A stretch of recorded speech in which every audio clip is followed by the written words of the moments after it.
keenya obbo Jawaar baga wala garree waa hedduu jaabeega wanni jaamullee ni jiru an waanuma OFC irraa waa xiqqoo gaafachuufadha. Karaa dheeraa deemnee haalli keessa jirullee namni hundinuu hubatan fakkaata. Namni hedduun baga baate qofa jaa an ammoo baga jedhamtallee hin jaa bara lamaan kana hidhaa keessatti illee waan gaarii fi waan hamtuullee adda barree fira dhugaatii fi fira sobaallee adda barree innillee waa hedduu barate na fakkaata adeemsa kana keessa waa hedduu garree gabaabdumatti gaafiin tiyyaa akkuma yeroo dheeraa jechaa turte hawaasni keenya jaarmeetti haajamaa jaarmee siyaasaa jabaa uummata keenyallee qabatee deemuu danda'utti haajamaa OFC'n amma bifa sanii waan dhufaa jiru na fakkaata haa ta'u ammallee jaarmee kana bifa biyya keessaatiin jaarmee jabaa gadhaabanii qaama hawaasaa hunda dubartoota haa ta'u hayyoota yeroo hedduu hayyoota biyya alaa irratti xiyyeeffannaa barsoota yuunivarsiitii sadarkaalee adda addaa irra jiran hawaasa daldalaa sadarkaalee adda addaa irra jiru jaarmee kana keessatti bifa kamiin hammachiisuuf karoora qabdanii gaafiin lammaffaa hawaasni akka atarkituu hawaasa potenshaala guddaa qabu biyya alaa kana jira biyya alaa keessatti miseensa jaarmee jaarachuun ani waggoota hedduu keessatti waan hedduu bu'aa argan natti hin fakkaatu hawaasa kana bifa deeggarsa paartii keessatti hammachiisuu hin danda'uun akkamitti bifa caasaa jaarmee keessatti bifa jabaan hirmaachisuu hin danda'a yaadachuun gaafachuufadha gaafileen biroo hedduun kaatee jirti ammoo baga hiikamuu qofa osoo hin ta'in baga hidhamteellee waan hamtuullee waan gaariillee adda baafanneen jaagala ta'umi ijaan wal arguun waan gaarii.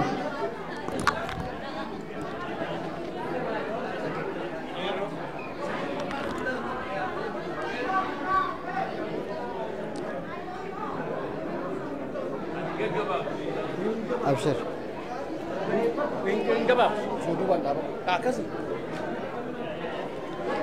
Duraan dursee carraa kanaa kennuu keessaniif hedduu galatooma daaddaa baga rabbiin qarriffaa diinaa jalaa isin baase.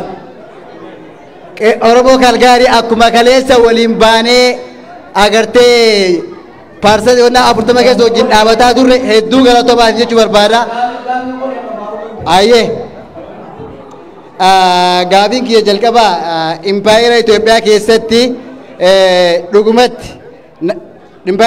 keessatti dhugumatti nageenyi amansiisaan ni argamatti yaadda nageenyi Oromoof Oromiyaa ajjeechaan saamichi dararaan Oromoo irraa hin dhaabbata biyya sana keessatti kabajaa Oromoon kabajaa ni argata jettee ni amantaa gaafii kiyya jalqabaati gaafiin itti aanu ammoo urga gaafa Haacaaluu Hundeessaa nyaatamee isin ammoo mana hidhaa seentanii booda qeerroo fi qarree Oromiyaa guutuu keessatti kan ajjeefaman lakkoofsan qabu akkasumas kan hidhaman ganda irraa kaasee hamma federaalaatti hidhaan qeerroo fi qarreen manni hidhaa qeerroo fi qarreedhaan guutame.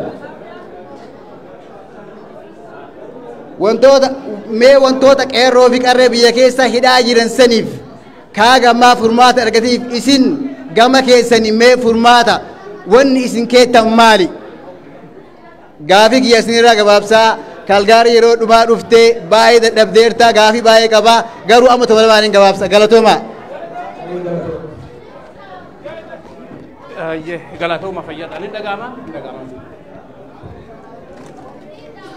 Ayyee galatooma obbo Jawaar an gabaabsaa obbo Jawaar baganaan nagaan dhuftaniin sadiin jedha duraan dursee baganaan dhuftaniin sadiin jedhaati akkana wali qabu jechuu keessani yaamni jiraami fayyata an gaafum lamaan qaba daddafeetumaan dubbadha ofirraa hin fixa duraan dursee haasa obbo Baqqalaa Garbaan Mineesootaa mina poolisii godhata akka irraa wasii gaafachuu barbaada and I'm going to quote him exactly what he said maan jedhe obbo Baqqalaa Garbaa mootummaa kan nuti kafaa'ooni empayera daara ta'e kan mootummaa daaraa taate kan isaan sanni suphuuf isaan san kursi jala qabuu fi kafaa'oon hin jaaramnee jedhe mootummaa butut empayera butut jalatti kursi qabuu fi OFC ummata immoo maal lujjajaa jirtu mootummaa biroo jaaruu hin barbaannu mootummaa kana suphineetuma isaan muka wajjitenne demokraasii wajji haasoo inaanu jechaa jirtu obbo Jawaar kenna dubbiintu waliin faalleessitu tanaan biru kudha lammaffaa amma haasawu obbo Baqqalaa Garbaan haasawu takka jira I don't remember exactly where he said it maal jedhe mootummaan tun yoo ha Tigiree wajjin haasoitti taate wannummaan isii waraan bilisummaa Oromoo wajjin haasofneef hin jirtuu jedhe fedhiin osoo hin taatiin dirqamaan nu wajjii haasoo qabanii yoo ammoo nu wajjii haasa'uu baatan isin dhiisaatu nuutu gaara galuu deemnaa jedhe kuni yaada obbo Baqqalaa Garbaatii moo yaada kafaa'u? Is this your plan B? Yoo amma galtanii mucuu isa wajjii haasa'uu baate plan B keessan kana moo plan B keessan kami? Galatooma ol fadha horaa bula deebana. Ayyee galatooma gaafii tun galataanii gabbana gaafii dura poolisiin kaase kakaafaa biyya alaatti jaaruu ni jaara dura utubaa jaaraniifi dagalee itti marsan gidaara itti marsan naaf dura warri biyya alaatti deeggaraa keenya malee miseensa keenya akka ta'u dandeenye dura waan jabaa lama keenyeeti abbaan dura ooyiruu fi tottolfateeti buusa itti hammata ufi gandarra deemee xiqilfatee bicha maqaa buusa itti hammachuun hin jiraatu jechuudha kaabaa dura jaarna mataa fi jaarrata oromiyaa jaarrata saboota biyya alaa jaarrata ni jaarraa karoora qabu tokko lammaffaa wanni amma godhaa jiru hawaasaan galatumaa jechaa jirra qophiileen kaabaa wani miti hawaasa gurmaa'anii jiranii hamma danda'ametti siyaasa paartii irra irratti waa fuulleffanneef waltajjii hawaasni qopheessarra miseensa riguu godhu maal gudinnoo fil kanfaltamu garuu gara fuulduraa irratti hojjechaa deemnaa kana yaadinaa isinummaan irraa baga dhufte malee rakkoo namni dhuftu gaarii jaarra gargaarsa keessan inni fayyadamna gurbaan impaayara Itoophiyaa ni jirtiniiro kanaaf wanni harree musliin jiru gaafii 70 sagaltamoota qabannee rakkoo 2022 furuu ulfaata impaayara jechuun waa sadii qabaachuu qabda for an empire to exist security core economic core political core elite garee tokko irraa ta'e aadaasa dantaasa humnaan saboota biraa irratti ta'uu danda'u kasadeen eliitiin sun eliitiin securities eliitiin dinagdeetis eliitiin hawaasummaatis dhuftee hojjetu hanga 74tti 75tti Itoophiyaan it was a nascent empire, nascent small, guddattee extent taatee Haile Sillaaseen hoggaa bu'u laaffataa deema darbuun militarii ruulii ture Mallasaan dhufeeti fake federalismii godhe har'a okay if there is an empire who is the imperialist eenyu emperor yoo eenyu who is the cultural core who is the security core who is the economic core kanaaf carefully waan kaleessa dhaadannoo kaleessa har'a yoo ittiin deemne it doesn't make sense yaadatti and Ethiopia to me is a failing state empire ta'uu dhiisi akka state'itti akka republikiitti sirna itti bu'uu dadhabee daddaaqaa jiru waan ta'eef akka waan intact empire system jirutti ilaaluun a little bit dongora birallee dabree rakkoo nutti uumuu danda'a waan reefu isin dhiyeesse ilaala eenyu imperialistiin eenyu yeroo tokko kawweetti dhugaafne inni akkamitti dhugaafne si beekuun barbaachisaa erga Hacaaluun wareegame booda qeerroon kumaatamaan ni wareegame kumaatamaan ni hidhame kumaatamaan bosonatti gale kumaatamaan immoo sirnichatti gale beekaafuutti gale edin sobinaa qeerroo wayyaan irratti tokkummaa qabsaa ture sun beekaafuutti gale tokko ni wareegame ni hidhame kalammataa bosonatti gale kun sirnuma kanallee taatumaan qabuun qabu jee sirnichatti galee badda addaatu kun ni riphee ka riphee irra jirees ka hidhames hiikamuu qabu ka wareegame deebisuu hin dandeenye karaa inni itti wareegame bakkaan ga'u malee kan dhiibamee bosonatti galfames hayitisaa gaafii isaa deebitee fi qeetti galuu qabu kanaaf ka hidhames hiikamuu qabu kun garuu ka ta'uu danda'u hariiroon jirtu yoo jijjiiramte qaba hanga lolli jirti hanga civil war wallolli waloo jirutti namni du'uun namni hidhamuun waan hin oolle jira kanaaf isa irratti hojjechuun barbaachisaadha jala jala eega amma nuti yookaan nuti hiikamne sanii as meeqaan tamiitu dha meeqaan tamutu ajjeeman kun itti waan deemaa jira jechuun biyya guututti namni dhumutti jira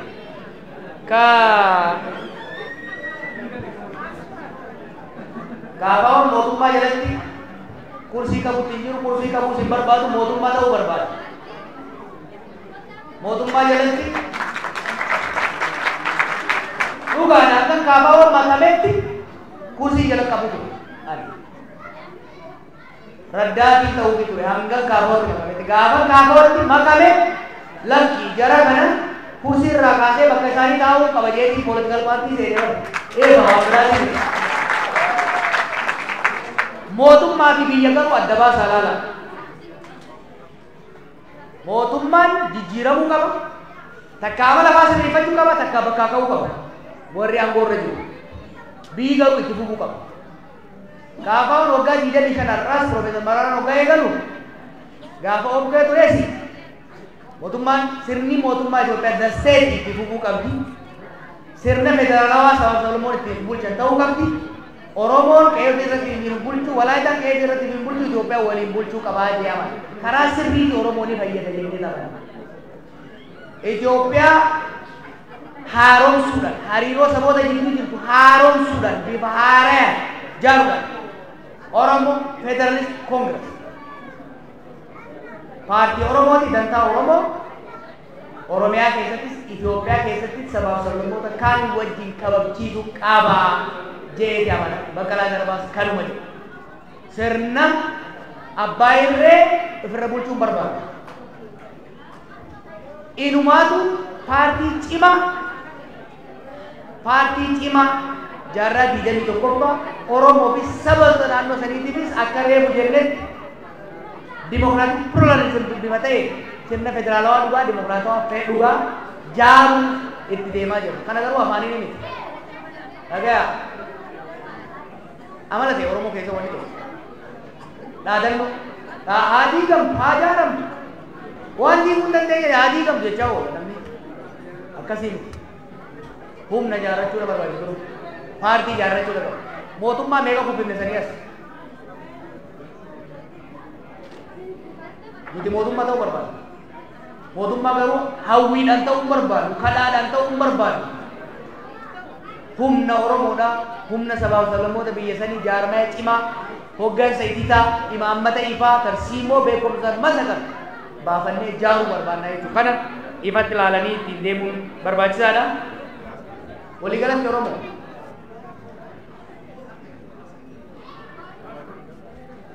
waan harree muje sirriitti hubadha sirna amma jiru tooftaa kaleessaatiin mo'achuun hin dandeenye waggaa 20 qabsoon Oromoo kalaan turte zamana wayyaane qabsoo tooftaa darbuu irratti ittiin deemaa turteen wayyaane dubbisuu yaalle amma 20 ni kubinoo bayyan tursiillee amma 20 wal tooftaa jijjiirre afaan isiin hin beekne tooftaa isiin hin beekne itti dhufne jijjiirama fiduu dandeenya arras jaarmaya saba keenya madaalu tarsiimoo yeroodhaa fi waqtiidhaan wal madaalu hoggansa daayinaamik ta'e hoggansa Oromoo Oromiyaa fakkaatu ni jaarsa wal wachiisaa deemna walii ibsaa deemna garuu ciifnee hin alaalan nuti ciifnee bilchiginnaa abaaraa bilchiginnaa hamachaa komachaa jiraachuu hin barbaannu we are better than them beekumsa isaanii olii qabnaa inni amanna beekumsa sirna sanii olii qabnaa inni amanna Oromoo qofaa miti ka biraa jiruu bifa ta'uu danda'u hoggansa isaanii olii ijaaruu dandeenya imaammata isaanii olii ijaaruu dandeenya political party wanni ijaarree wanni jooyin godheef jaarmaya siyaasaa warra biyya bulchuu fi warra biraa caalu ijaaruu ni dandeenya jennama anumma Oromoo kana ittiin amana bee miraakilii miti warra namni baay'een amma yeroo tokko tokko natti ajaa'iba Akkama dunoon gandarra deemee waamee gadi eessu.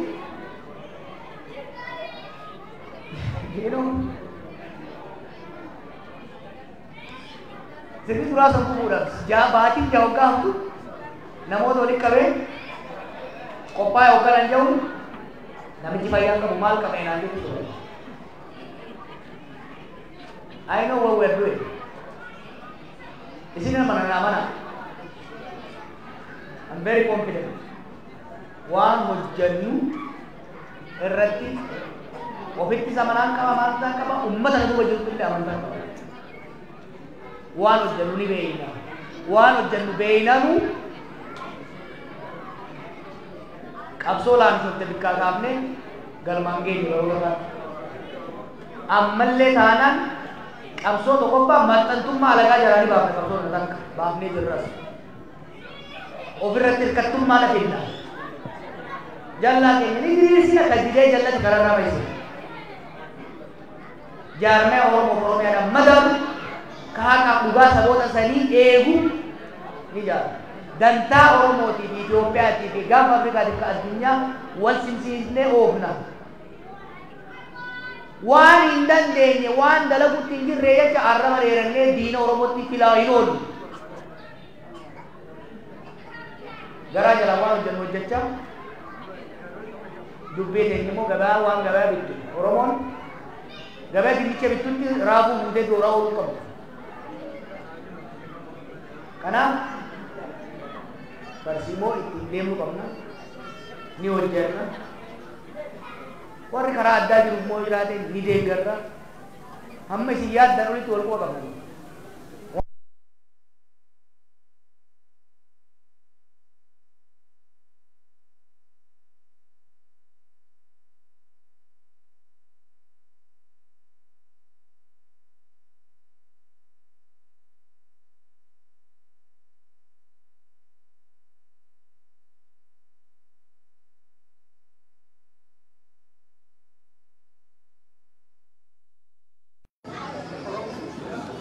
Maturity yeroo gaafa hoggansa agarsiisuu uummata sana yeroo sana magaalaa waan gaggeeffamu. Kun immoo beekumsa irratti naannoo sana sanii qabnu irratti hubannaa addunyaati naannoo keenya irratti hundaa'ee hojjetaa qaba. Kana irratti sadarkaa sadarkaa hojjeta. Hanga dandeenye dhiibna. Dubara. One that we go to practice. Collecting the other. My bucket has to cover something. Aati ya sakap dia berumur berapa? Di sini simpan berapa? Anggur nggak bisa. Oh, anda tuh mesti ada mungkin anda mesti kamu kasih orang apa? Kata tu apa marketing dulu deh. Isaru man berkali dan pakai kisah yang arahan kamu itu dalam sengaja tegar rabar.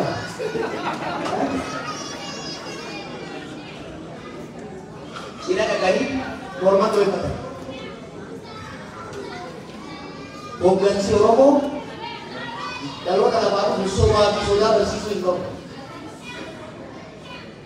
Dan ini hari kalgari tae ciroti. Wari kamu besok kamu dan muncul. Thank you, Rahul.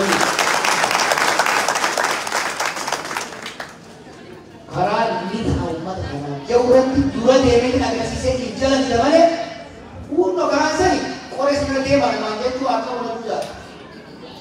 Elah. Bakat itu sukaran mana gua? Bakat dia Kalau Oromo tuh pokoknya dalam video udah tidak mau ya itu kan udah mau kasih jamin bakalnya biar lawan gue. Ini apa kau tadi ni? Namanya muda dah. Uida beda rup uida so biasa ni. Tu di beda rup uida si. Tu di kapau ni bakalnya ni juga. So bagi soda dia dengar lah. Entry dia. No. Mana meskinan sahaja. Umat tu juga. Menamakan gaman tidak, sama dia ada ni. Gaman mungkin ada namanya tu, namanya kau ini. Lupa dia ada kali satu. Oh, Hingoon maaliif addeessinaan uummanni hedduu godheessaa jira. Nuti ciccinaan nu gara natti cicciran. Alagaan iskiriitti waliin beeku qabu. Oromiyaas Itoophiyaas nama tokko bikin dura. Oromiyaas biyya keenya ijaarranne. Oromiyaas biyya obboon Oromootti ijaarranne. Ni diimanna, hattu harkaanii baafanna. Nagaa isitti humna ni misoomsanna takka jira. Itoophiyaas maqaa isitti nama booda abbaa biraa Itoophiyaa akka qabu hin ayyamu. Itoophiyaa sanis qaballee Oromoonis saba biraattis qabu booda. Eenyuun bikin bahu tahu kan? Pokoknya kita kira Oromiyaa walitti dura deebiin duukaa bahuun ani jawab amma Oromiyaas Itoophiyaas inni Oromiyaas ni jaarra Itoophiyaas ni haaromsina akka Oromoo hin miidhagne akka saboota biraa hin miidhagne sirna federaalismii dhugaa sirna demokraasii dhugaa jaaruudhaan ni carraa'ina barbaachisaa taanaan jaaruudhaan ni wareegamna malee amma booda biyya biraa dheessitee duwida faranjiitti galfannee argama dheeressaa kananiifi dhaabamni qabu babaluu hin jedhu waan jiru waan jaaruuf biraa dheessee kunis boqaan jedhee dheessee qaba boksii keessatti shaampiyoonaa ta'uu yoo barbaade tiimni keenya Meeksikoo jedha waan jedhee punyaan jaraa jala jirraa jechuudha. Nuti isaan kan dandeenyu dhoyna, isaanis akka dandeenyu dhayan. Isaanis nu hidhan, nutis ni naafne. Isaan kan nu dhiitan, nuti gad argina. Amma kan ka'echaa jiru, gad nu dhiitina. Gad isin arginu. Nuufis illee isinillee akka ta'u. Wal dhiitu, isin kan nu dhiitu, nummoo isin gad argisuun